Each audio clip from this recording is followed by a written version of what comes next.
Mr. Simpson is again present before the court with his counsel, Mr. Shapiro, Mr. Cochran, Mr. Scheck, Mr. Bailey, Mr. Douglas, people represented by Ms. Clark, Mr. Darden, and Mr. Hodgman.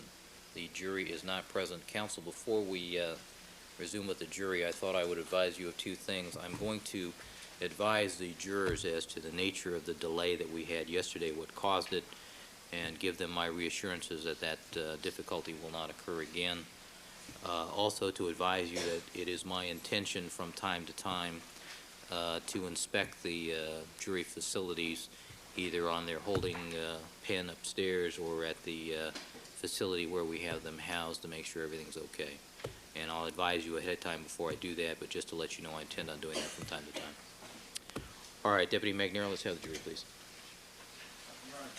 I'm sorry, Mr. Darden. Before you bring the jury out, the court please consider giving once again the 1.02 instruction indicating to the jurors that statements of counsel. No, that's part of my standard. Okay. Not rereading, but just reminding them of that fact. And with regard to the exhibition of the defendant's knees, will the court also advise the jury that that exhibition is not evidence? That's understood, and I'm sure Mr. Cochran will mention that to the jurors at the time he thinks that's appropriate, and he's also, I'm sure, advised the staff as to when that's going to happen. And that's the last thing As to the exhibition of the knees, Oh, yes, certainly. It's not evidence. yes, also the fact that you'll have to give the bailiffs advance notice. No, I've talked to Deputy McNair, Your Honor. We're prepared on that. Your Honor, one thing that I did want to show also, if I could, is there is a mark on his middle finger also. The one that was displayed by the prosecution Yes. yesterday? Yes. Okay, those two things I want to, not have any surprises from the prosecution. Will there be a 352 objection to that? What is the relevance of a scar on his finger today? Oh, I think I'll link it up, Your Honor. All right. Is that an offer of proof? I think I'll link it up. It's an offer of proof. Thank you. All right, let's have the jurors, please.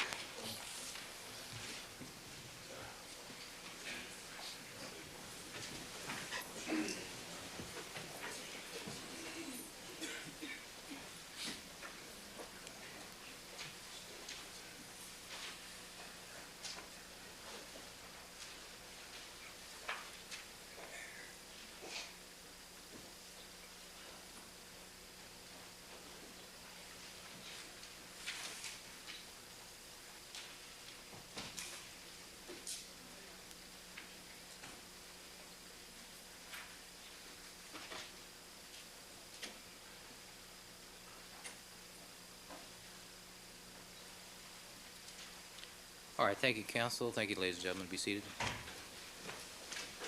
All right, good morning again, ladies and gentlemen. Record to reflect that we have now been rejoined by all of our trial jurors. Ladies and gentlemen, let me just give you a brief explanation as to what occurred late yesterday afternoon, just to put your minds at ease and so that you don't speculate as to what the problem was yesterday. Yesterday afternoon, the television camera that is mounted above you swung and inadvertently took a photograph of one of the jurors in our case, and that was brought to my attention, and what I needed to do was immediately get from the personnel operating the camera an explanation as to how that occurred, and to find out what measures would be necessary to prevent that from happening in the future, because if you recall, when we started this trial, I told each of you, I gave you each my promise that you would not be photographed or in any way represented to the public by way of picture. And so I was very concerned by that report, so I had to take immediate action, and that's why I felt it was necessary for me to stop the proceedings until I could be assured that the problem would not reoccur. I've discussed the matter with the juror whose picture was taken, and we've resolved the fact that there appears to be no problem at this point. It was less than a second that the juror was actually depicted, so it was a relatively minor transgression, but it was something that I felt was serious enough as far as your welfare is concerned that I had to take the time to do it. So I want you to understand that I was interested in your welfare at the time, and I'm sure you understand the need. Unfortunately, it also stopped Mr. Cochran from immediately beginning his opening statement, and on behalf of the court and the Court TV, I apologize to defense counsel for that delay. All right, we will now start with the opening statement made by the defense. Let me just remind you that any statements made by the attorneys during the course of their opening statements, of course, is not evidence, should not be considered by you as such. It's merely an explanation as to what they intend to prove or what they think the evidence will show you during the course of this trial. Mr. Cochran, on behalf of Mr. Simpson, are you prepared to proceed? I'm ready to proceed, Your Honor, and thank you very, very kindly. Morning, Judge Ito, my colleagues on the right here, the prosecutors, to my colleagues on the defense side, to the Brown family, to the Simpson family, to the Goldman families. Ladies and gentlemen, good morning to you. As the court indicated yesterday, I would have liked to have had this opportunity about 3:30 to address you. And it's my opportunity and it's my honor and privilege on behalf of the defense and our defense team, as it were, to stand before you now and address you what is called opening statement. Now, the opening statement is not opening argument, but it's just that, opening statement. If you've had occasion to go to a movie, you know that there's something called the previews of coming attractions. And that's what this is supposed to be. It's supposed to be a guide, or a roadmap, if you will, what we expect the evidence to show. As an officer of this court, and in the course of my remarks this morning, and maybe this afternoon, I would expect to tell you as honestly and as forthrightly as I can what I expect the evidence to be. As the court has so appropriately indicated, what I say is not evidence. It's just to aid you and guide you. I hope you remember something else the judge said to you last night. You heard the prosecutor's opening statement yesterday, that you were the same admonition applied to them. Those were not facts. But you kept an open mind, because you promised to do that throughout. We started this process of trial back on September 26th, 1994. That was the first day we all met, when you came down to that jury room up on the 11th floor. And here we are now, several months later, in this search for justice. You hear a lot about this talk about justice. I guess Dr. Martin Luther King said it best when he said that injustice anywhere is a threat to justice everywhere. And so we are now embarked upon this search for justice, this search for truth, this search for the facts. Each of you made a number of promises in the course of the voir dire examination, which is basically unprecedented and due mainly to the largesse of Judge Ito in understanding the possibility of media taint associated with this case. So we know a lot about you at this point. And we, of course, all sides are very, very pleased with the fact that you've agreed to serve as jurors, to give us your time, to leave your lives, to be sequestered, as it were. That's a remarkable sacrifice. Abraham Lincoln said it best when he said that the highest act of citizenship is jury service. And you're embarked upon that jury service. But it doesn't stop with just coming down and taking notes. It doesn't stop with the inconvenience of being away from your families. When it stops is when you, if you can, render a verdict in this case. And whether or not that verdict reflects the evidence in this case. A verdict rendered devoid of sympathy for or passion against Mr. Simpson or any side of this case. You made these promises, and both sides are mindful of those promises. And we know that you're going to keep those promises. Cicero said that he who violates his oath profanes the divinity of faith itself. And of course, we know that you will live up to your promises. And be fair, and keep an open mind, and decide this case not on speculation, not on conjecture, not on surmise, but based upon the facts. You then, as jurors, are the conscience of this community. Your verdicts set the standards of what we should have and what should happen in this community. You have this rare opportunity, it seems to me, to be participants in this search for justice and for truth. And in the final analysis, hopefully by April of this year, I'm optimistic still, you'll be able to render perhaps the most important decision of your lives. And so we want to keep your minds open and fresh so that you can render that decision impartially to both sides, so that people all across the world can say, this system works. This was a fair trial. These were fair people. So thank you in advance again for your service, for the verdict that you're likely to render, and for all the things that you're doing here for us. Your Honor, the court knows me, and I know Mr. Coughlin knows me. I have to interject at this point. This is argument. Were introductory remarks that were similar in nature to prosecution's opening remarks. I think Mr. Cochran has just concluded his opening remarks. And I trust so, Your Honor. That's exactly correct, Your Honor.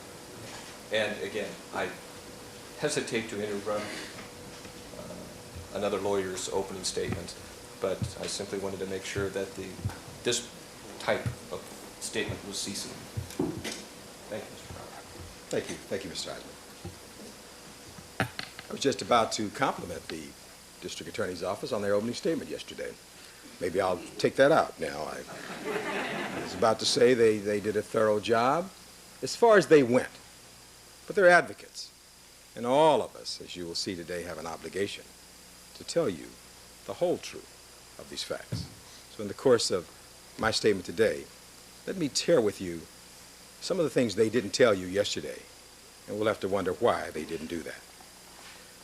The evidence in this case, we believe, will show that O.J. Simpson is an innocent man wrongfully accused.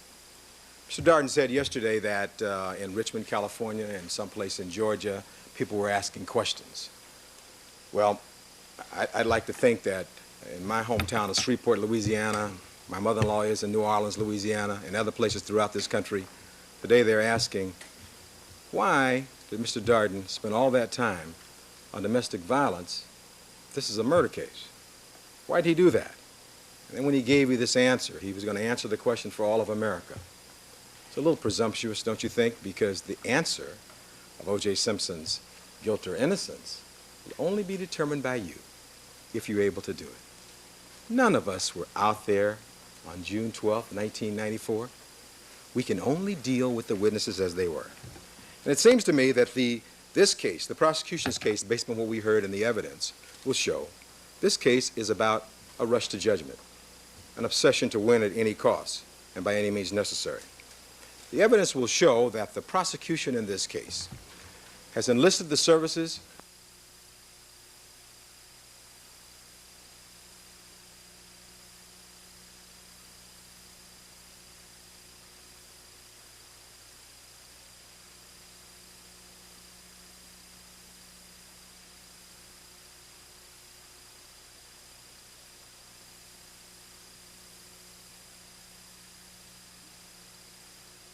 Why?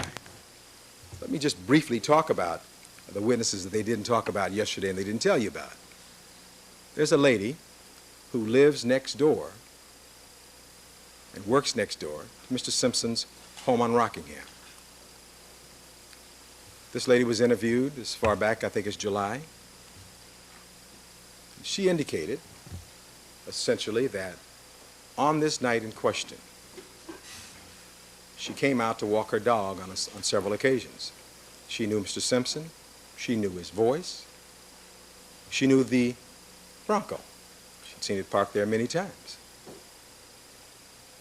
She will indicate that when she came out and walked her dog at about 8 o'clock, that Bronco was parked at the curb there. And it was parked at kind of a unique angle so that she noticed it. The rear wheels were a little bit further from the curb. And when you go out there, and I think the court will probably share with you that at some point you're going to get a chance to go out to each of these scenes to see for yourself these areas. When you come out of the Rockingham gate and you make your turn, the evidence will show it's a quick turn, and so you can't land the car up quite like you'd like to. But this lady will testify that she was out with her dog and saw that Bronco parked at that particular angle at about 8 o'clock, 8:30, on June 12, 1994, Sunday evening. She will indicate to you that she heard Mr. Simpson's voice at or about the time he and Mr. Cato Kalin went to McDonald's to get the hamburger. But she could hear, because her quarters are right across the fence there. that after he left, she heard something very strange. She heard a prowler that she described out there in the yard with like hard-soled shoes. And she was concerned about this prowler. That's what her statement was. She relaxed when she heard Mr. Simpson return back. Could hear his voice back over in the yard. She was concerned because the people she works for were out of town at this time. She's concerned about this prowler. We'll talk about that more later. She went about her business, and then she heard Mr. Simpson's voice again about 11 o'clock.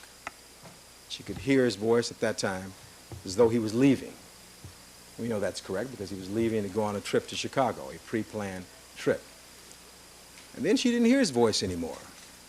But one of the important things that she tells us is that after Mr. Simpson had left, after 11 o'clock, she heard men's voices over on the Simpson property between 12 o'clock up till about 2:30 or 3 o'clock in the morning. Heard these men's voices over there talking. She didn't know what was going on. I hope I told you that when she came out to walk her dog at 10:15, that same night, she looked at the Bronco, and the Bronco was parked exactly the same way, at that curb, same way. When she saw the Bronco the next morning, it was parked that same spot, the same place.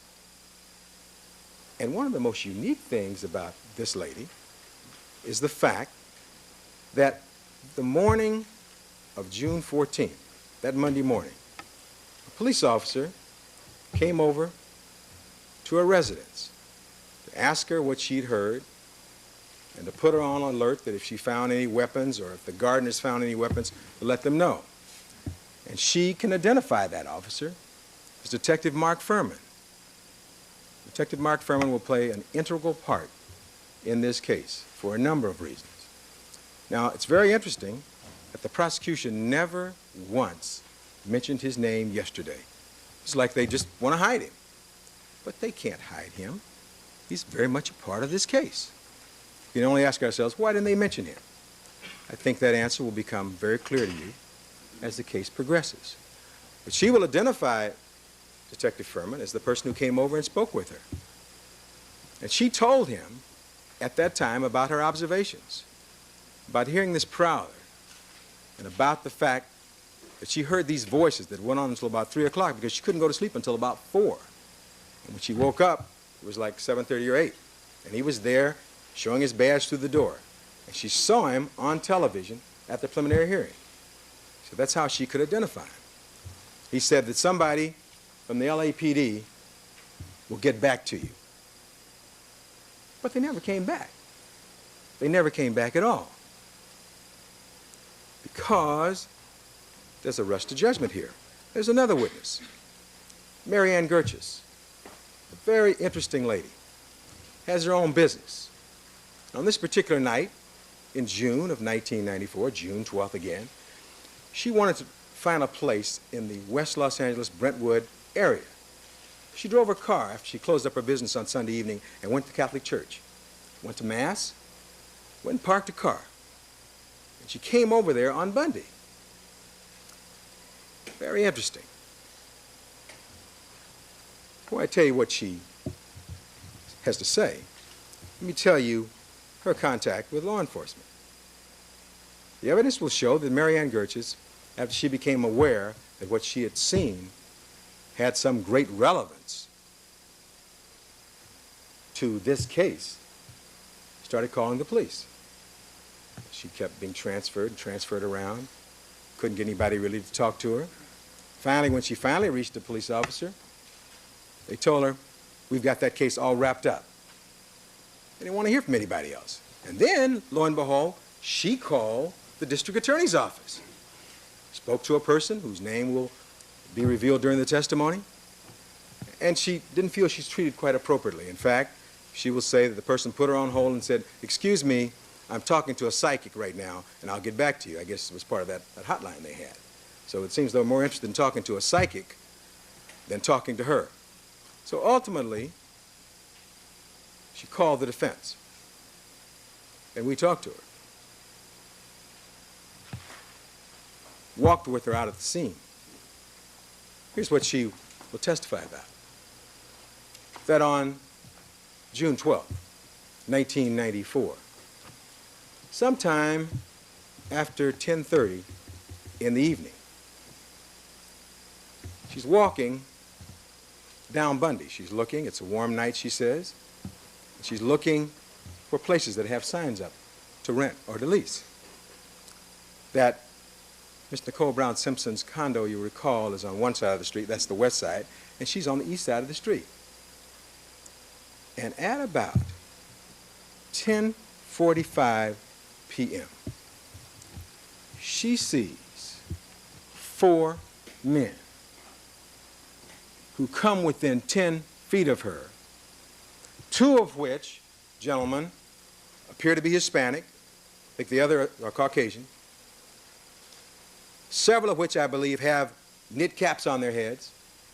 The 2 who are behind apparently have something in their hands they're carrying. She thinks they may be undercover police. She doesn't know. They get into an unmarked car and they speed away, and she sees them. And that's what this lady was trying to tell the police, trying to tell the district attorney, trying to tell anybody who would listen. But they didn't want to listen because they made their decision in this rush to judgment. There are other witnesses that I won't bother you with right now because we'll talk about them later on in the course of the opening statement that bear upon that evening. But I will share just 2 of you because it sets the stage for many of the remarks that Ms. Clark made yesterday. You recall that in her opening statement, quite well done, Ms. Clark kept telling you that she had to fix the time of death in this case at about, what'd she say, about 10:15? She had to make it 10:15, and she made it based upon a dog's wail.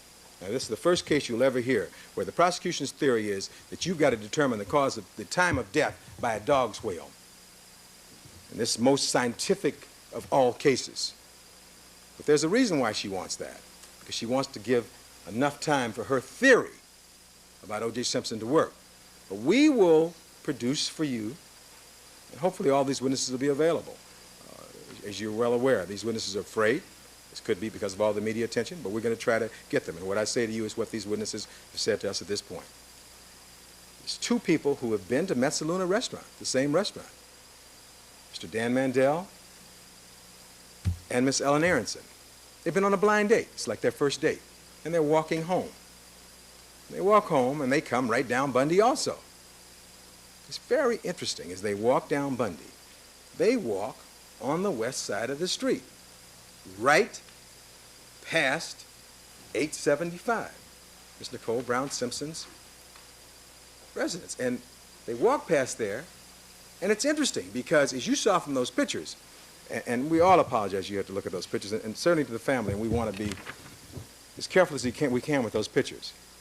But if you saw those pictures, you could see with the gate open, and you walk right past, the sidewalk comes right down, and the bodies were very visible with the gate open. They didn't see any gate open or any bodies or anything. And it was like 10:25. 10:25 at that point. So what does that do to their theory about 10:15 and the dog's will? Now, who are we going to, well, I won't be argumentative. At any rate, there'll be evidence that at 10:25 that people who walk past, who have no axe to grind, have nothing to do with this case, who they know about and we know about, don't see any crime having been committed. There are other witnesses who are going to testify they don't hear any dog barking at 10:15 or no plaintiff wail, whatever that means. And so in this initial phase of the opening statement, what I've tried to share with you is that all of us, it seems to me, have an obligation to share with you and be as honest and forthright as we can. In that connection, you'll recall that Ms. Clark yesterday talked on a number of occasions about the limousine driver and what he saw. You recall she said to you that the limousine driver, when he came and left to take Mr. Simpson to the airport, she told you that he did not see the Bronco parked there. That's not exactly what he said in his testimony at the preliminary hearing in the grand jury. And I'd like to read that to you if I might. He says this question: did you make an effort to look and see if there were any cars there? Answer: I looked to the right to see if there were any cars coming down the street. Well, I'm asking you if you looked. Objection, Your Honor. Objection, Your Honor. This is taken from a different portion of the preliminary hearing counsel. Overruled. May I proceed, Your Honor? Thank you. Did you make an effort to look and see if there were any cars there? Answer: I looked to the right to see if there were any cars coming down the street. Well, I'm asking you if you looked, made an effort to see if there was a car parked. Answer: no. There might have been a car there and you didn't see it? Correct. Now that's under oath before the grand jury. Now let's look at the preliminary hearing. What he says there, at a second time this man testified. Then did you leave?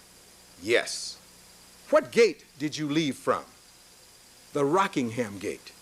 And which way did you go on Rockingham as you exited the gate? I made a left. So you'll have to picture that as he's coming out of that gate. He's in the driver's compartment. He's going to make a left. The Bronco would be to the right. And which way did you go on the Rockingham as you exited the gate?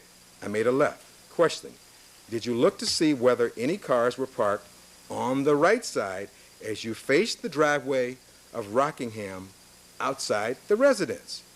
Answer: I didn't look to see.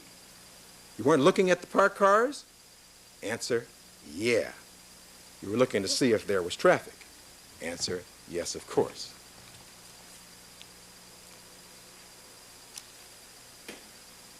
So I used those examples early on to talk about our contention that there is this rush to judgment in this case. That when Ms. Clark said yesterday that they did everything they could to exclude Mr. Simpson, we're going to talk to you about the trails that they didn't pursue. It didn't go down today. We're going to also talk to you about this evidence, what we call the lack of integrity of much of the prosecution's evidence. You saw yesterday some pictures of this crime scene, and the crime scene was certainly bloody. We all acknowledge that. But I think you'll find the evidence will show that the LAPD, in its infinite wisdom in this case, assigned a trainee named Mazzola, who was the officer in charge of collecting this evidence. This was her third crime scene. And contrary to what you heard yesterday from Ms. Clark, our experts, and we have a number of experts that we call to testify. In fact, one of our experts is named Dr. Kerry Mullis. Let me tell you who Dr. Kerry Mullis is. Dr. Kerry Mullis is a DNA expert. He is the man who invented PCR, polymerase chain reaction. He is the man who received the Nobel Peace Prize for this invention. And he will come in here and tell you about this evidence, how sensitive it is, and how these police departments are not trained in the collection and use of it. That this is, by all accounts, 21st century cyberspace technology that is being used by these police departments with covered wagon technology. And so when Ms. Clark tells you yesterday that it's possible, it's like cooking or doing something like that, she said she wasn't an expert, and I agree now on that, at least. She's an expert lawyer, but not in this area. The experts will say that's just not true. And so the collection of the evidence becomes very, very, very important in this case. And so, you know, when they were trying to hide Furman yesterday, there were a couple of pictures yesterday of an officer leaning down, pointing at the glove and the cap and everything. And you notice that as they talked about it, that was Officer Furman. Never bothered to mention his name, never bothered that. And so we have then this concept of the prosecution's theories. You heard Mr. Darden stand up and tell you his theory of how this happened. And the theory is only good until the facts come along and makes clear to you what actually took place. And so we think that if you keep an open mind, you'll be able to deal with these theories and then apply the facts, which is your job as the sole exclusive judges of the evidence in this case. Now, Mr. Darden, when he addressed you yesterday, spent a long period of time talking about Mr. O.J. Simpson's marriage to Miss Nicole Brown Simpson. And he spent a lot of time, and he told you a number of things. He told you how, for instance, that this was like a terrible marriage and that all kind of bad things happened, and these people were together 17 years and was just terrible all 17 years. I think you'll find that's not exactly true. He told you how Mr. Simpson was in, how do you describe it? An ugly mood on June 12th, 1994. He told you also that Mr. Simpson came there with some flowers. Well, we'll forgive him for that. Mr. Simpson didn't come with flowers. He was there. The testimony will be he was there, he left and went, got the flowers, and then came back. But let me try to show you graphically Mr. Simpson with his daughter. And Your Honor, I'm now referring to a photograph, and I need to check with my colleagues, and I believe this will be Defendants 1, if the court would allow, or A, whichever court would. Defense 1. Defense 1. Thank you, Your Honor. This is a photograph of Mr. O.J. Simpson and his sweet little daughter, Sydney Brooke Simpson, shortly after this concert at Paul Revere High School. This picture was taken, and I think you'll even see the date. You see 6/12/94. This picture was taken by a Dr. Ron Fishman, who was at that particular recital. They were all friends. He will tell you that since Mr. Darden wasn't there, he's got his facts all wrong.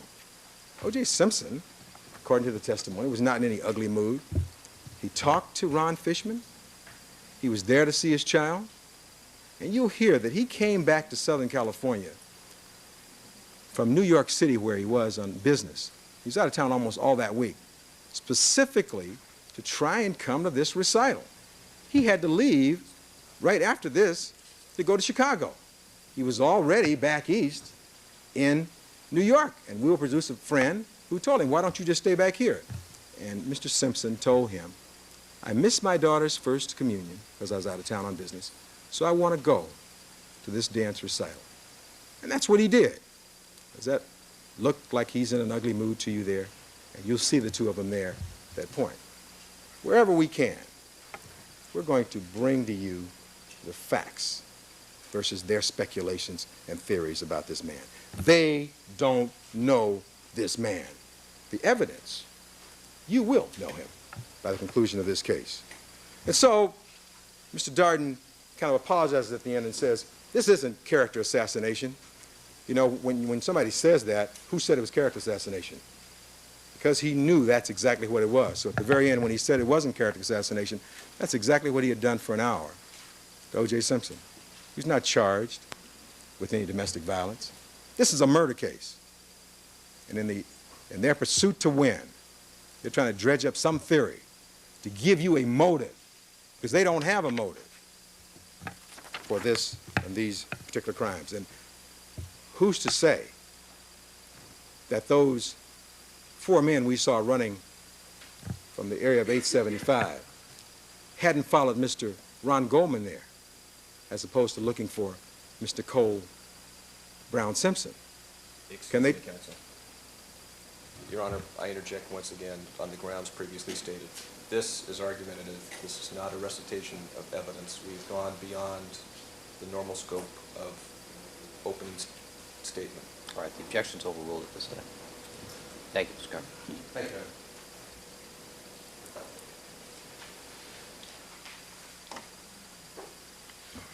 Got a little sidetracked there. Let me see. I think I was indicating to you, who's to say, based upon the facts in this case and the evidence, that those 4 men that Marianne Gertjes will testify about hadn't followed Mr. Ron Goldman to that location. Another thing that happened yesterday that is not true that they told you. Ms. Clark told you that Mr. Ron Goldman checked out of work. He was going to come over and do a favor for Ms. Nicole Brown Simpson to bring the glasses, and she described for you how he was dressed. I think she said with some white shirt and black pants or whatever, that he then came over to the residence. You saw those pictures, as terrible as they were. He was in some jeans and some kind of shoes that are far different. And the evidence will be he went home dropped off a book, changed clothes before he came to Nicole Brown Simpson. But the reason that you weren't told those facts is because it's important they keep this 10-15 time. They've got to keep everything squashed in there so they can tell you, oh, we had plenty of time to commit this crime. And when we conclude today, you're going to see there was no time to commit this crime. And so, to wrap up this part about the so-called character assassination or whatever, what I'd like you to do, as with all of the evidence in this case, is to keep an open mind till you've heard both sides. They may try to bring out incidents about this marriage, and these people did divorce in 1992. And unfortunately in our society, there are far too many divorces. People don't always get along. And we sometimes get divorced. Some of you probably gotten divorced. And it's unfortunate when that happens. But I'd like you to keep an open mind. But I think perhaps the most important thing about this whole area is this as a response to Mr. Darden. There is an expert in the United States whose name is Dr. Lenore Walker. She's, by all accounts, the #1 expert in America on the field of domestic violence. She's been called by some the mother of the battered woman syndrome. Now, they didn't talk about this yesterday, but Lenore Walker will be a witness for the defense. And I want to talk to you about her and her testimony because I think it'll be relevant as we talk about Mr. Darden and what he has to say on this area. We know that Mr. Darden is not an expert in this area, and he's a lawyer conveying the facts as he understood them. But he wasn't there. Dr. Lenore Walker, this #1 expert in America, perhaps in the world, in this concept, has seen and interviewed and tested Mr. Simpson. She hasn't concluded all the testing yet, but she will testify to you about the results of those tests when she's completed. But she has and does have some feelings about this case and about Mr. Darden's remarks. In fact, as an expert, she's permitted to watch Mr. Darden, and she watched him yesterday. And she was kind enough to share with me last night what her thoughts were about this theory. I'm going to tell what the evidence is going to be. All right, Mr. He's going to offer to the jury Ms. Walker's feelings about my specific comments yesterday. My opening statement was not evidence, Your Honor. Ms. Walker ought to confine her opinions to the evidence in the case. And this is argumentative, and it's been argumentative. Objections overruled. Thank you. Dr. Walker,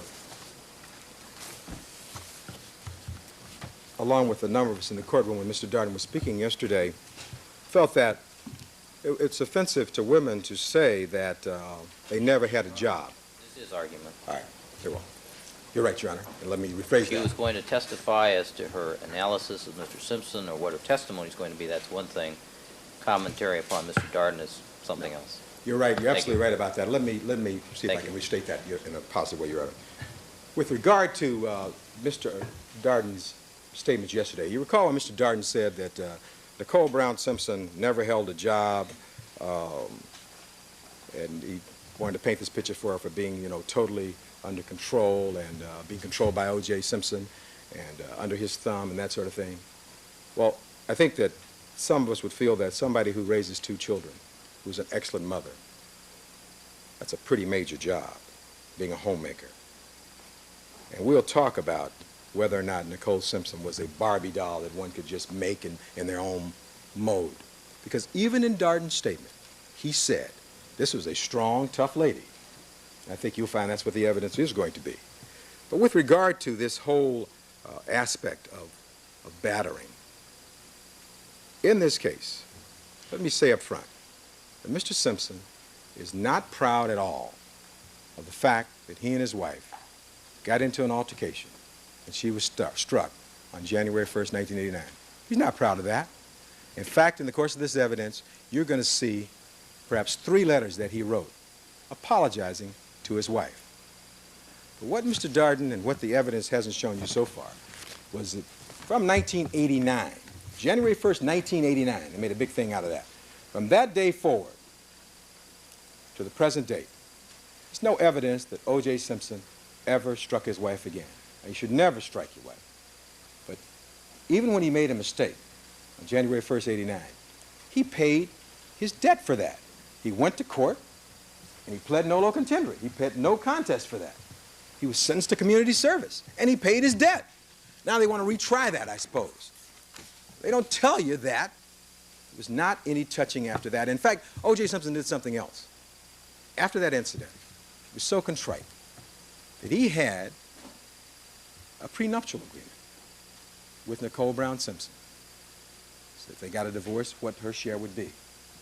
And he went and he had his lawyer put in writing, which was later signed by her, that if I ever strike you again, the prenuptial agreement is voidable. And until the date of her death, that agreement was never made void or voidable. Now, those are the facts. And so when Dr. Walker comes and testifies to you, she will talk about the fact that life-threatening violence usually precedes a homicide incident. And she does not find that in this case. She will, I believe, testify that according to the National Institute of Justice, approximately 2.5 million women are battered in this country every year. An intolerable situation. Statistics indicate, however, that between 1,200 and 4,000 of those women are killed. That's 1,200 to 4,000 of the 2.5 million battered. Dr. Walker will testify that it is impossible to use these statistics to prove that anybody who allegedly batters becomes a murderer. You might liken it to an example of smoking. Somebody may get lung cancer. The fact they get lung cancer may mean they smoke and may not. But if you smoke, I can't automatically predict you're going to get lung cancer. And so that this is not a predictable science, according to the lady who's the mother of this particular area. That although domestic violence is a very, very serious problem in this country, the level of violence in this case, the pattern, is atypical. Atypical means untypical of those relationships where a lethal incident often occurs. For instance, stalkers don't go all across the United States working, doing commercials, shooting movies, having a new girlfriend, going out with their life, doing all the things you're going to find this evidence is about.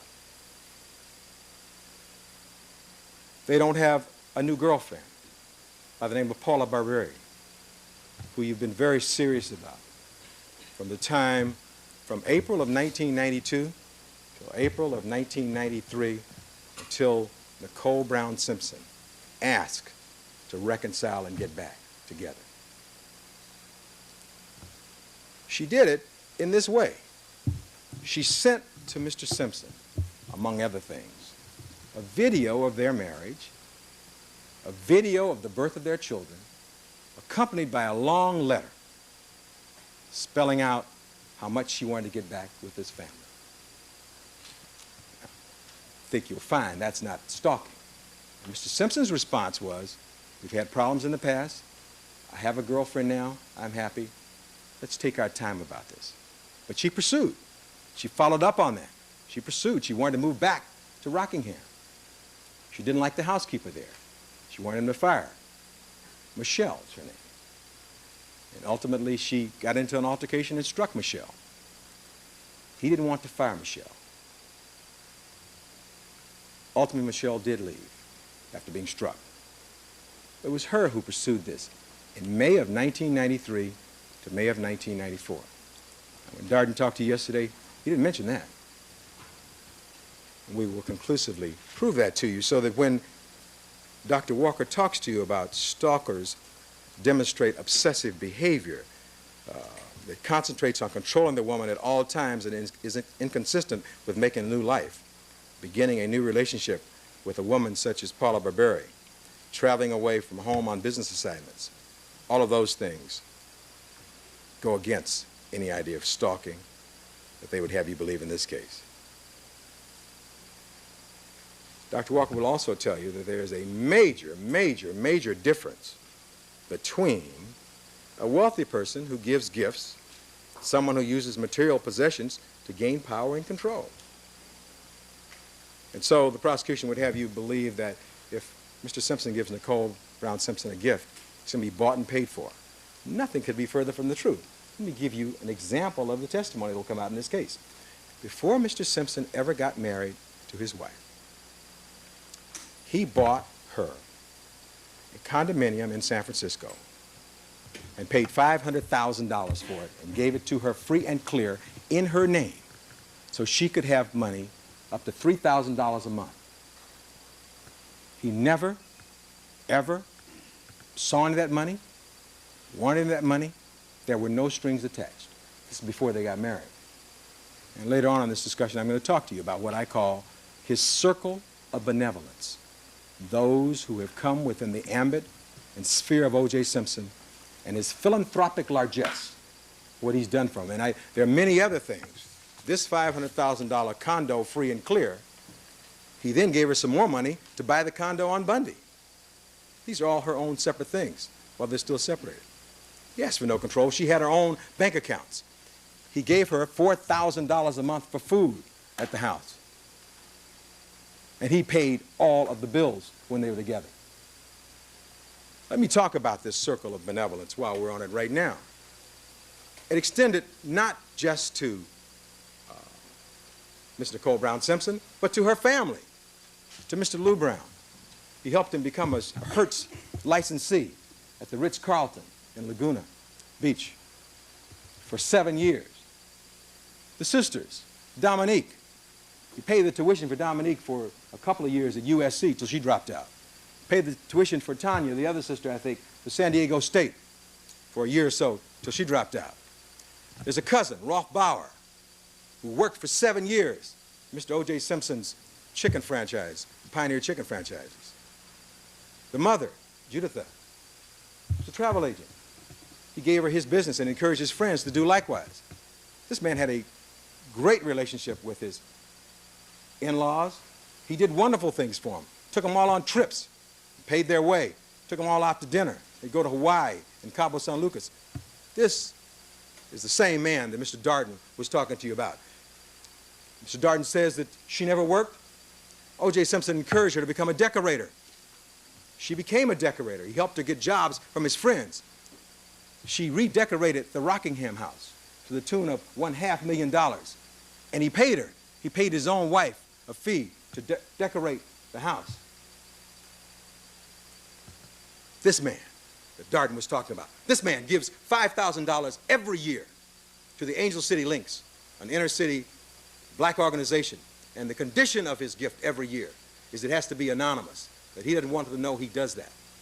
The thing that he's perhaps proudest about are these next two things I'm going to tell you about. Number one is his mother, Eunice Simpson there. As soon as he was able, he bought her a house. She still lives in that house in San Francisco. This is a man, 47 years old, who grew up in the poor areas of San Francisco, in Potrero Hill, but he never forgot. Became rich and famous, but he didn't forget. So that to this day, he buys the uniforms for the kids at the Potrero Hill gymnasium where the kids go to work out. He still does that, even right now, even while in his jail cell. Bought his mother's house. You'll hear about those kinds of things. And the second thing he's most proud about is that he had a child who drowned at a young age. That's always a tragedy, and you'll hear evidence about that. And the pronounced effect that it had upon him. And after that, he became involved in all of these kind of pediatric endeavors. And he has participated in raising hundreds of thousands of dollars for Camp Good Time, for kids who have cancer. He's very proud about that. There's testimony and evidence about that. People who know him, not people who speculate about him, will come in and testify about those things. And so, when Dr. Walker tells you that for a wealthy person to give gifts doesn't mean you're exercising any control, one of the sisters needed some money, up to $5,000, and he gave it to the sister and her boyfriend. And the condition was, don't tell Nicole. It's a lot of control, isn't it? So when you hear about theories, I'm going to tell you about the facts. So you'll hear from Dr. Walker, and you'll hear ultimately about the battery of tests. I think you'll find that she will say that in looking at O.J. Simpson and interviewing him and looking at him at this point, she finds no evidence of antisocial personality disorder. I think you'll find that becomes very important in this case. And understand that this is no Janie come lately. This is the leading lady in America who testifies in these kind of cases where a battered woman shoots and kills her husband. So this is an area where, obviously, you get a chance to see her qualifications and her ability as she goes about this. Now, back to Mr. Darden's discussion.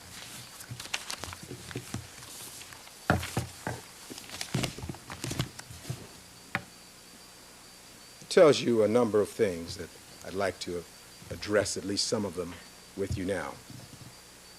We've already covered the so-called ugly mood by showing you the photograph. We've covered the aspect of the flowers, because Mr. Simpson did get flowers, but he went out and got those flowers. We'll cover the aspect, let me talk to you about Mr. Simpson at that particular recital. I've told you how he came back to California specifically to go to that recital. That he'd come in to Paul Revere at about 5 o'clock and saw his ex-wife.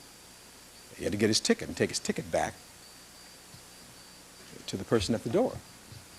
That his daughter was 30-something on the program. You've been to those programs where your child is going to come up and she's like, there's probably 100 people there and your child is like 99th, and you have to be very interested until you get there. So this was like 30-something, and she was at the very end. But as all parents, you kind of sit there and you're really proud of the youngsters, and you do that. As the program was going, he remembered that he didn't have any flowers. So when he first got there and he was sitting, he was 2 seats away from his ex-wife, Miss Nicole Brown Simpson. Wasn't staring at anybody. Wasn't glaring at anybody. Wasn't jealous about anything. In fact, you'll hear the conversation he had with Ron Goldman, who was still in the group. There was a group of them who ran around together in Brentwood. And O.J. Simpson was commiserating with Ron Goldman about his problems he was having. Please forgive me. Ron Fishman, excuse me. I heard those sounds. I'm sorry about that. Thank you. Ron Fishman. He's the man who took this picture here. He was talking about his problems with Cora Fishman and the group that ran around together. The testimony will be that he was saying, I'm glad to be out of it. I'm back with Paula. And was he back with Paula? Yes, he's back with Paula. The night before this trial is over, we'll have another picture, but this picture will do for now. By the way, this is Mr. Douglas is going to help us because there are some graphics and things. Hope you'll bear with us.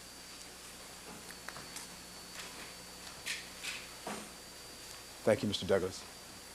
Your Honor, can you please see this picture? Would you like to see it? We'll call this, this is... I thought we had agreed that it would be defense 1, 2, 3, 4. I think the clerk has not changed it. Right. But we're going to have so many, Mrs. Robertson. I thought we agreed on this. For now, we'll call it defense 2. And Mrs. Robertson will explain to me the error of my ways at lunchtime.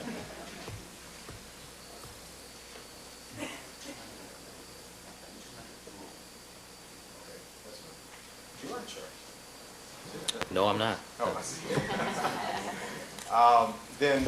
This is in 201. And number 201 is another example of O.J. Simpson. This photograph, there'll be testimony, was taken on June 11th, on Saturday, June 11th. That is a charitable fundraiser. I think $25,000 a plate, by the way, to the benefit of Israel. And that's O.J. Simpson there. Now, that night, on Saturday, June 11th, he went with his girlfriend, Paula Barberi, who had picked him up at the airport on Friday evening June 10th, when he came back from working in the East from New York. They spent that time together, and they went out Saturday evening. And so this picture, again, is graphic evidence of O.J. Simpson and who he really is, it seems, to us. As I said, there is another picture of Paula Barberi with him there that we don't have yet, but that we will. Now, Mr. Darden talked a lot about Miss Simpson being weak and that he exercised all this control over her and picked her friends. The evidence will show that Miss Nicole Brown Simpson was a very strong, independent woman, very attractive, and an excellent and wonderful mother. But the one thing they never fought over or never had any arguments about were those children.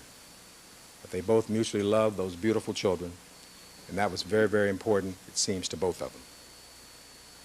That she picked and chose her own friends. That O.J. Simpson or no one else could tell her who her friends were to be. She had whatever friends she wanted. She did whatever she wanted. He tells you about 2 incidents where he alleges there's stalking. Let me tell you the facts and the true facts about those incidents, backed up with witnesses. There's a man in Los Angeles named Joe Stellini who owns a restaurant in the West Side out on Pico. He's a good friend of O.J. Simpson's. They went out to dinner one night. And while out to dinner, they became aware of Miss Nicole Brown Simpson and their party. This is the time when they were separated. And they had an agreement, generally, that if one or the other came in while they were there, the person who was there first would leave or whatever. There wouldn't be any problems. The incident regarding Joe Stellini had nothing to do with Miss Nicole Brown Simpson or her party. He was out to dinner. They might frequent the same kinds of places. You'll hear from Joe Stellini, and you'll see there was not anything about any stalking. The other incident was about Mezzaluna, I believe. It was an incident where they both were at this restaurant. Mr. Simpson's party had already been seated when he came in. And again, you'll hear from these parties who will tell you that these were not any stalking incidents. That if you live in Brentwood and there are restaurants, hot restaurants in that area, and you go out to dinner a lot, you're going to run into each other. And there was no hostility, no stalking, no jealousy, no nothing. And so he tries to paint O.J. Simpson as a jealous man. Let me tell you what the evidence is going to be about that.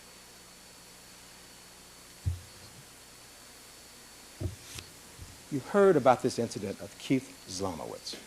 I'm sure as a witness who's going to be called. Mr. Garden described it.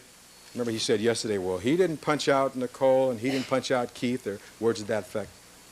He certainly didn't. What happened was Mr. Simpson, in one of these incidents, had seen his ex-wife out. They went out dancing afterwards. And he stopped by her house afterwards to try to talk to her. He would go by and woo her on occasion. And the evidence will be that when they first broke up, he was advised in January of 1992 that she wanted a divorce.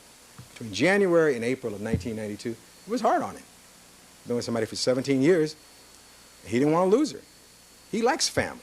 He learned that from his mother, and he's got this close-knit family. And he likes that. He loved his children. He didn't want to lose his wife.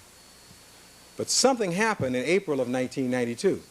As soon as he became aware that she had a boyfriend, from that point on, his interest changed, and he went on. And when he saw what he saw with Keith and Mrs. Simpson, he then went on with his life with Paula. That's when it started, in April of 1992. And so what happened was he wasn't peering in any windows. He came to the front door to try to see his wife. And he looked in, and he saw his wife making love to a gentleman on that couch. Now, according to Chris Darden, wouldn't you expect that he would just blow up, become ballistic? He went home, the evidence will be. He came back the next day to talk to Mrs. Simpson about the fact that the kids were upstairs, and what he saw them doing, he didn't think would be appropriate. One of the kids came downstairs. And so when he came back on the next day of this incident, he saw Keith, I think, sitting astride Miss Nicole Brown Simpson giving her a massage or something in her shoulders. O.J. Simpson talked to both of them, shook Keith's hand, went on his way, and said essentially, look, I don't think you should be doing this in front of the kids or whatever. They didn't tell you that Keith Zlomowicz moved in with Nicole that summer. But O.J. Simpson was back with Paula. Didn't bother him. He knew she was there, that Keith was there. Was he stalking? Was he jealous? Was that a rage? I think not. So, again, I want you to take these facts and look at them.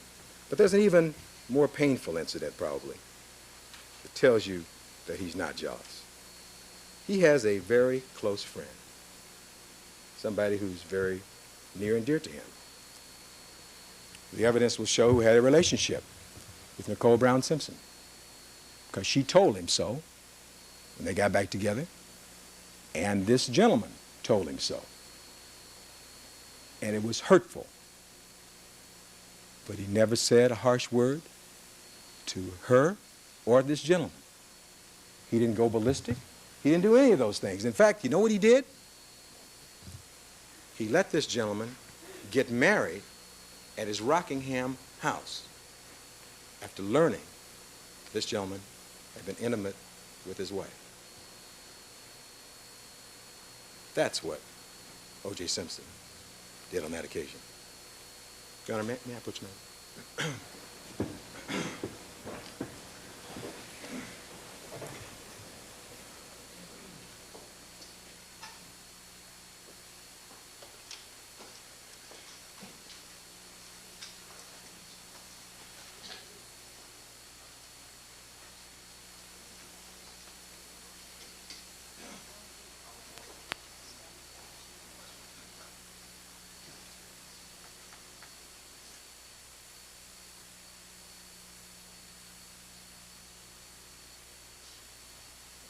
Gentlemen, we're going to take a 10-minute recess. Love the tie. Love the suspenders. All right. Let's take a 10-minute recess, ladies and gentlemen, if you'll just step back into the jury room, and we'll resume in 10 minutes.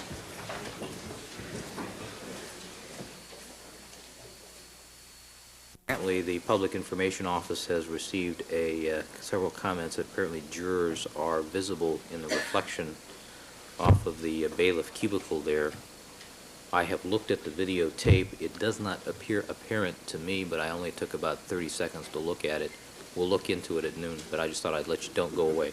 Well, I guess I can put a cloth there, but there's security concerns, right? No, what I'm going to do is I'm going to take hairspray so that it won't reflect, is what I'm going to do.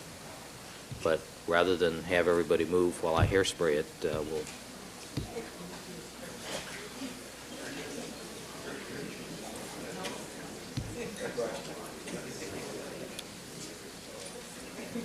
All right, Deputy Magnero, let's have the jurors, please.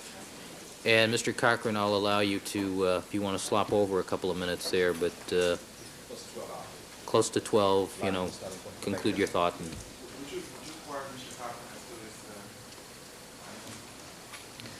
my guess is we're, if I had to guess, that was the introduction. I'm sorry, yeah, it'll be this afternoon. You worried about witnesses? We're leaving at 3:30 today, you judge? Yeah. I'll make sure I finish before then. I will, if that's all right. I'll, you know. All right, here are the jurors.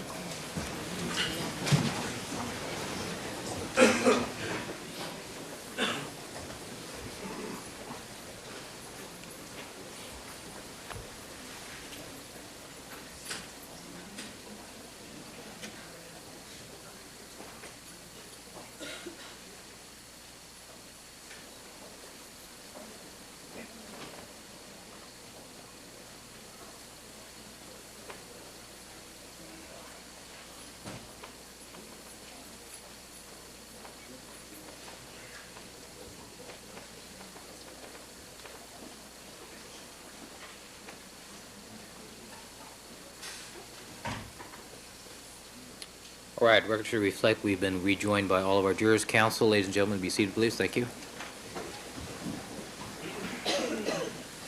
All right, Mr. Cochran, do you wish to continue? Yes, I do, Your Honor. Just 1 second, I'm trying to pick up the last thought. Certainly.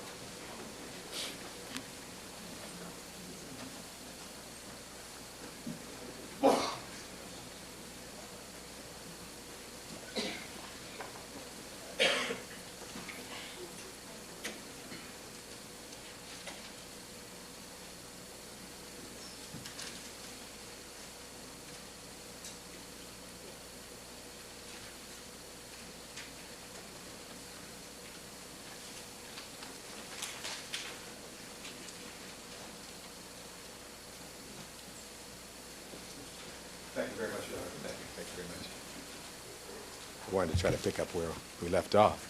To conclude those remarks about this friend, I think that speaks volumes about Mr. Simpson, his stability, his relationship with his ex-wife. I think the evidence will also show that in about May of 1992, Ms. Nicole Brown Simpson came over to the Rockingham house and said she'd found a boyfriend, somebody different than Keith, where the incident was April of 1992, and asked Mr. Simpson for some advice. He, of course, knew at that point that it was over and he was back with Paula and went on with his life, as I said, until such time as in 1993. She decided she wanted to get back together at that point. Now, to clear up, I want to always keep the faith with you about being as accurate as I can. The two incidents that they talked about, on the one incident involving the man Joe Stellini, that was at Mezzaluna. The other incident was a restaurant called Trist. In both incidents, there was no problem, no fight. In fact, in the Trist incident, I believe it was, at the Mezzaluna incident, Mr. Simpson went home with his wife that night.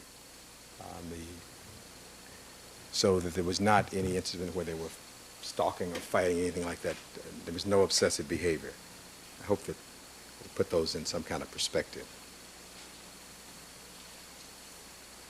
Mr. Darden talked in his opening statement about a 1985 incident in which some damage was done to a vehicle. And as I understand it, the testimony will be there was not any incident in 1985 because Miss Nicole Brown Simpson was pregnant, had a C-section later in that year, and they didn't have any situation like that. They did have some discussion apparently maybe in 86 or in 84.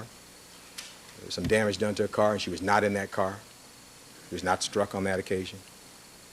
So I think you'll find an incident of not great consequence. And Mr. Darden talked about the 1993 911 tape that you've heard so much about. And I think even he conceded yesterday that in that situation, although you could hear Mr. Simpson's voice, and he was angry, Mr. Simpson never laid a hand on his wife, never called her a name. And I think the important thing about a trial is that finally you're going to get to hear all of this tape. And what you're going to hear, Mr. Darden didn't tell you this yesterday, is that there was a discussion on this 911 tape. And he alluded to the fact that Mr. Simpson couldn't get out of his mind what he'd seen back on April 1992. Well, now, first of all, most of us might have a problem getting that picture out of our mind of seeing your wife making love to someone else. But at any rate, this wasn't the reason for the argument. What had happened was, and the facts will be, that when they started trying to get back together again in 93, they had an agreement that they would take the pictures of their boyfriends and girlfriends out of the, you put them away, basically, which seemed to be a reasonable request. And there was a dispute because when Miss Brown Simpson would ever see Paula Barberi's picture, she was very upset about that. And Mr. Simpson, on this date, I believe, saw a picture of somebody that she had dated during the time they'd been separated. And he said, gee, what's fair for me will be fair for you. And they got into this conversation that went over a period of time. At some point, it was just a verbal conversation that escalated, and tempers flare. It sometimes happens with married couples. Doesn't make it right, but sometimes it happens. He came over to her house, and he did, in fact, kick a French door. The evidence will be the door was already broken. He fixed it, but he never at any time struck his wife during this period of time. And what he was saying, at some point, she says, OJ, be quiet, what about the kids? And he says, essentially, you weren't thinking about the kids and being quiet when you were on the couch with Keith. And I think you'll hear that on the tape. So you put it in perspective, and the important point to make is that nobody was ever injured during this period of time. In fact, there is a tape recording and a transcript from some police officers who came out and talked with these parties. And in that tape, you'll get a chance to hear what Ms. Brown Simpson thought about that incident, and they also talked to O.J., who waited there for him. He agreed to fix that door, and they went on with their lives. They went on and continued during that period of time to get along. This was the time they were back together. You should note that Mr. Simpson, because of how he's conducted his life and the things he's done in his life, has been able to amass some assets. Not bad for a young man, a spindly-legged youth from San Francisco, who suffered with rickets, who had trouble walking, was cared for by his mother, who grew up to become the greatest running back in the history of the National Football League. And so, because of that and his commercial endorsements and things, he's able to have several homes. He has a home in New York, and the evidence will be that in August of each year, because of his commitments with NBC, he would go and live in New York. And so he wouldn't try to control Miss Nicole Brown Simpson. I mean, she would do what she wanted to while he was here. Even during '93, he was living in New York from like August to like January, maybe after the Super Bowl or whatever, till August to January. He'd be back there at his New York house. He also had a house in Laguna Beach in Orange County. And one thing I forgot to tell you about the circle of benevolence. He assisted his wife in buying a condo in Laguna for herself, separate from his house. So when she was at Rockingham, she had 2 condos in her own name. One in Laguna, one in San Francisco she's getting money from, and living at Rockingham. They didn't tell you about that. He also had bought some property in Cabo San Lucas where he planned to build. All of the things that he was doing was about the family, about keeping the family together, about doing things with in-laws and with friends and with the children. So I think you'll hear evidence about the fact that he was away at great periods of time. And while I'm about that, let me tell you about the kind of schedule this man had. You won't be able to see his calendar yet, but at some point, hopefully, we will. If you went back and looked at Mr. O.J. Simpson's daily calendar from January to June of 1994, you'd find a man that in January was out of town and probably still living in New York almost every day. But he was out of New York because he was traveling. Some of you who know this is Super Bowl week. You can imagine that he was in Atlanta that week, because that's what the Super Bowl was last year. That the evidence will be that this was a time that he and his wife were trying to make it, that he took some family members, the Browns from Germany, to the Super Bowl in Atlanta, paid for all of them, got them 50-yard seats, took them to all the big parties that are going on this week. He was again out of town during almost all of that particular month.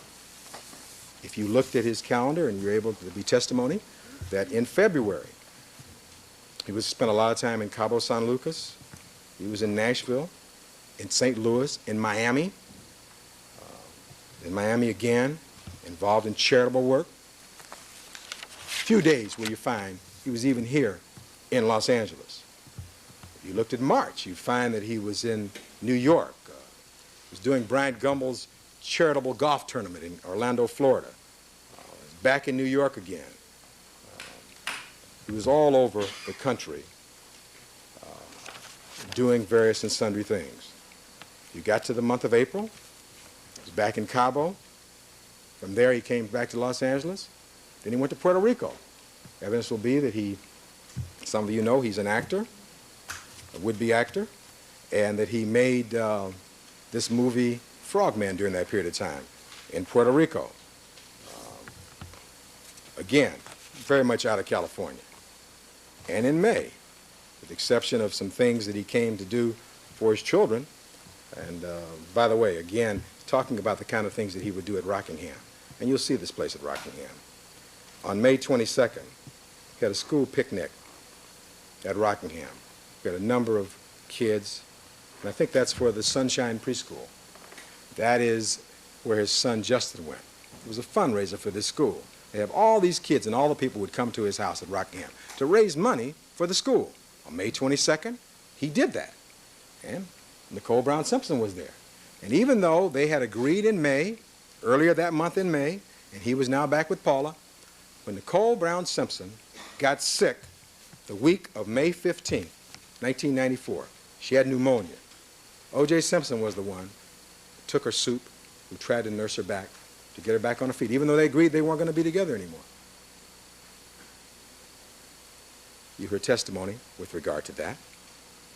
And he continued, of course, being in and out of town. In June of 1994, he'd had and had taken his two children, Sidney and Justin. And let me say something at this point. Mr. Simpson has two other children that he's equally proud of. The minors cannot be here, obviously, for obvious reasons. But he has two other children that he's equally proud of, and they're here in court today. And there's Arnell Simpson over there and Jason Simpson, sitting between his two sisters, Carmelita Duro and Miss Shirley Baker, and the balance of the family. And you've met Miss Eunice Simpson already.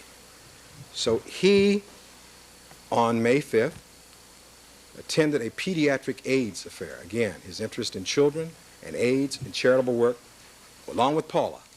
And he took the two younger children. It was a real fine day. And that was on that Sunday. On that Tuesday, he left to go to Washington, D.C. again. He left town. He had to work. On Wednesday, he was working for Hertz in Washington, D.C. On Thursday, he's in Connecticut, working again at one of his board meetings. He's on these various boards, some charitable, some profitable, hopefully. He was in Connecticut. On Friday and Thursday night, he was in New York with his friend Bender. And he'd work, and he'd try to play golf during these periods of time. You recall I mentioned that Mr. Bender suggested, you're going to be in Chicago on Tuesday or Monday night. Stay over. He came home for the recital. And when you see his calendar, you'll see it's planned all the way out, far beyond June, of course, of 1994. But it gives you a sense of this man, this man's life, what he'd been able to do with his life and with himself. I point out these things to you because I think as you look at all of the incidents that Mr. Darden talked about, it puts them into perspective. This is not a case about domestic abuse. It's a murder case. It's a murder case about who did these horrible crimes. That's going to be your decision. Not to think that O.J. Simpson is a bad guy or a good guy, for that matter, but to get a picture of him. I think that you'll agree with me that after you hear the facts, you'll have a clearer picture. Now, about we talked about the 1993 incident, I think we did. And I think those are the main incidents that Mr. Darden talked about. One thing I wanted to point out to you is that there will be, I believe, testimony that as these parties got a divorce, as so often happens, Ms. Nicole Brown Simpson had her deposition taken. And she made a statement in that deposition with regard to whether or not he'd ever physically struck her after the '89 incident. And it'll be interesting to hear what that is. That this Mark Furman becomes even more relevant in this case as we go along and discuss it, because he was the officer who had supposedly responded, he says, in '85. There's other evidence that the incident involving the bat and the Mercedes was not in '85 because she was pregnant. But he writes a report 4 years later, in '89, saying he had an indelible impression of Mr. O.J. Simpson and coming to that location. An indelible impression. So we'll have to pursue what that means in this report that he wrote about that incident some 4 years later and whether or not it was accurate. It was not done contemporaneously with the incident.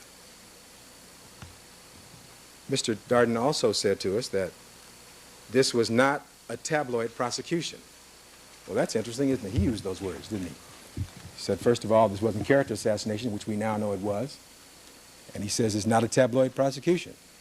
Well, I think the evidence will be that after this book that you've heard about from this so-called friend, Faye Resnick, came out, it's when the people started getting all these witnesses who wanted to come forward, talk about these incidents. So whether or not it's a tabloid prosecution is not for me to say. It's going to be for you to say. Let me say this about Faye Resnick. Counsel. Oh.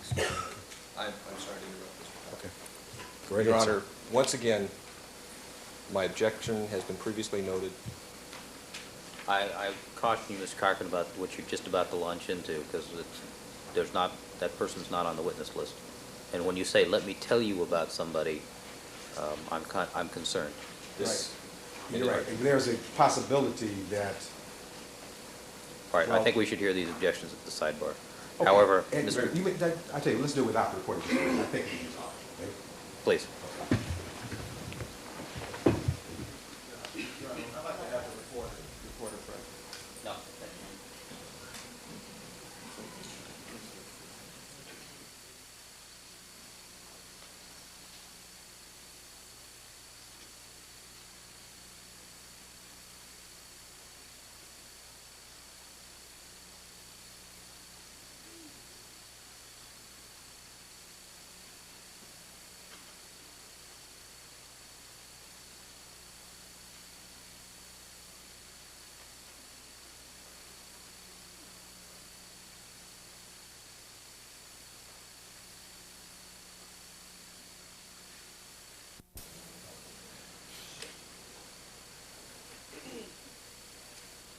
All right, thank you, counsel. Oh, excuse me, sir. Thank you. Thank you, ladies and gentlemen. Excuse me. I talked just briefly about this witness, Faye Resnick, and you may or may not hear from her. She's on our witness list. There's a possibility.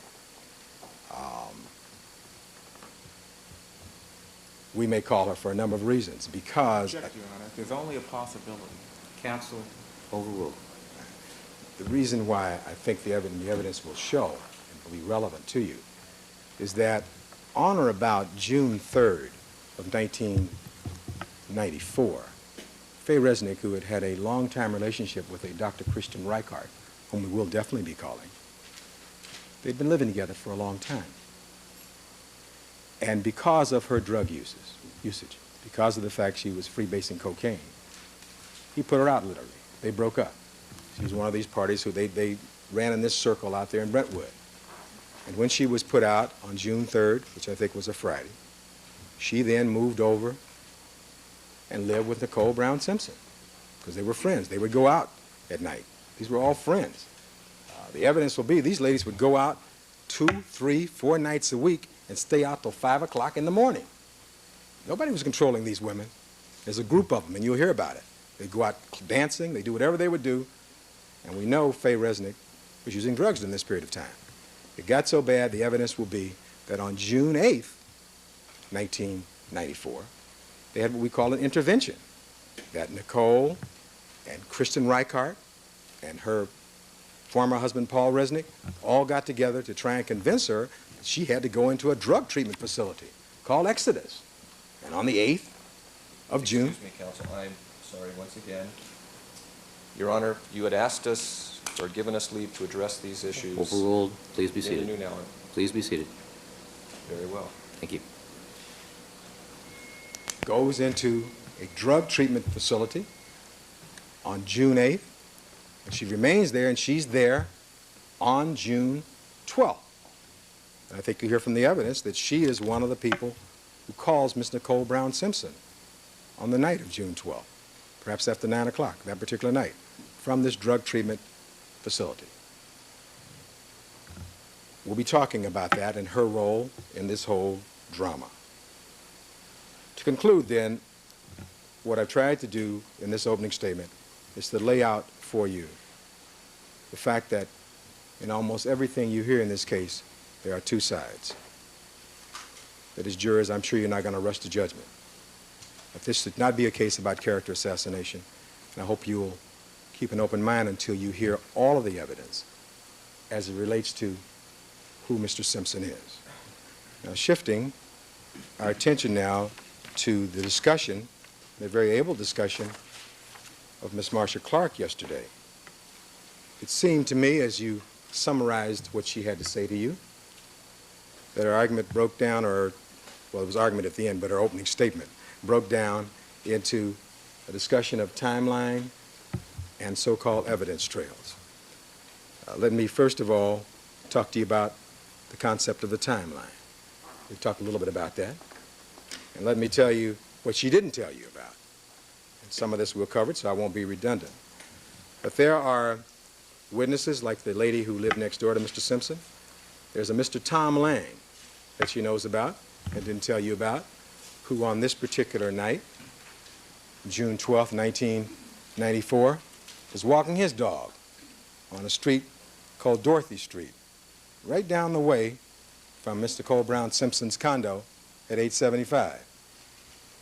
That from his vantage point, just a short distance on the corner, he looked up and he saw a lady that he believes was Miss Nicole Brown Simpson, either embracing someone at a vehicle at the curb, and behind Miss Simpson, he saw a man that he described as a Hispanic or Caucasian standing with his hands clenched, standing there looking as though he was angry. And he didn't know why this man was looking like this. And this is about 10 o'clock on June 12th. Whether he was angry because Mr. Lang didn't know whether he was angry because his dog was loose or what. But again, this is what I expect his testimony to be. This is at 10 o'clock, and he sees a lady that he believes is Nicole Brown Simpson at that point. I talked to you briefly before about Ellen Aronson and Dan Mandel, who she didn't talk to, but she's talked to him, but she didn't talk about them yesterday, as they walk past this place, right at about 10:25 or thereabouts. And there's another witness, whose name is Robert Heidstra. Robert Heidstra is in an alley one street over. But when you go out there, you'll be able to see how well you can hear late at night, especially on a Sunday night at this location. Mr. Heidstra, according to his statements, is walking in this alley. And now it's about 10:35 or 10:40.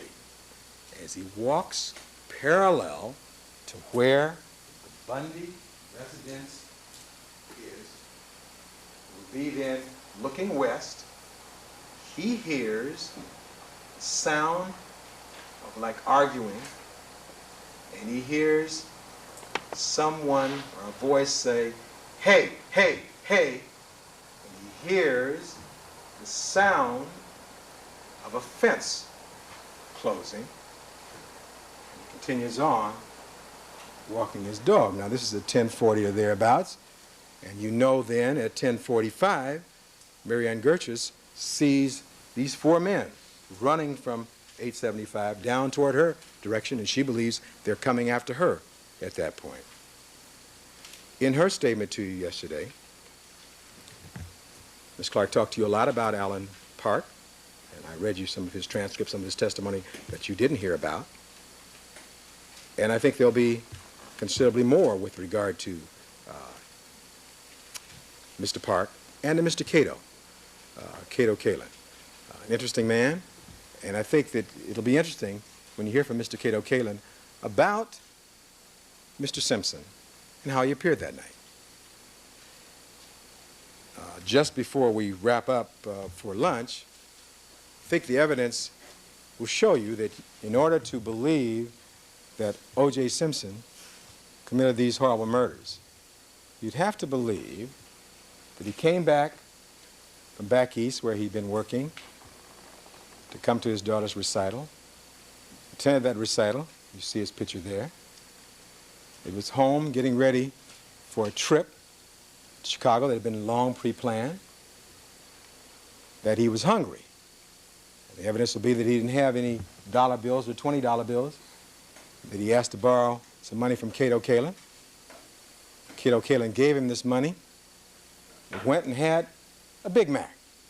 You'd have to believe that he was planning to kill his wife either before he got this Big Mac or then went and got the Big Mac, that Cato Kalin will describe. He was dressed in some kind of a sweat clothes and some tennis shoes. If you follow the people's case, you'd have to believe that he then came home and said, "Gee, I think what I'll do is I'll go over and kill my wife now, and I think I'll take these tennis shoes off and put on some dress shoes, some hard-soled shoes, and change clothes," knowing he's going to be leaving shortly to go to the airport.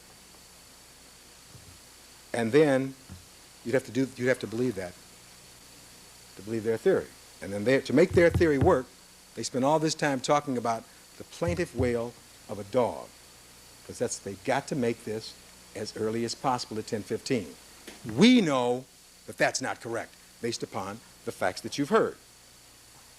And to conclude, isn't it interesting that in all of the discussion yesterday by these two very excellent lawyers, they never once mentioned their coroner, Dr. Golden. He's another mysterious mystery witness they don't want to talk about. And when we come back this afternoon, let's talk about why the prosecution doesn't want you to know about Dr. Golden. Let's talk about when Ms. Clark says, well, you can't really fix the time of death here with any precision. We will have testimony from one of the leading pathologists in the United States, Michael Batten, who's also worked for the LA County District Attorney's Office, who's written a book about the John Belushi death. He was able to pinpoint the time of death to within 1 hour. And yet in this case, because the coroner was not called for 10 hours after these bodies were found, or 8 hours, and they got out there about 10 hours, violating the state law, we are precluded from pinpointing this. And they have to tell you that it's about a dog's wail when a man's life is at stake. We'll pick up after lunch, Your Honor. Thank you, Mr. Cochran. All right, ladies and gentlemen, we will stand in recess for the jury until 1:30. Let me speak to counsel after the jury has departed. All right, let's clear the courtroom, please.